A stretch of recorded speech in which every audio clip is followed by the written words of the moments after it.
RG Kar medical কলেজে চিকিৎসক পড়ুয়া মৃত্যুর প্রতিবাদে রীতিমতো হাতে মশাল, ব্যানার, ফেস্টুন নিয়ে রাস্তায় মহিলারা। সোমবার রাতে আলিপুরদুয়ার জেলার কুমারগ্রাম ব্লকের কামাখাগুড়ি বাজার চৌপতি থেকে মিছিলটি শুরু হয় এবং এলাকার বিভিন্ন পথ পরিক্রমা করে।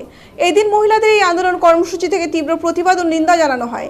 এই ধরনের ঘটনা যাতে দেশে আবার না ঘটে এবং অভিযুক্তদের চিহ্নিত করে দৃষ্টান্তমূলক শাস্তির দাবি তারা জানান।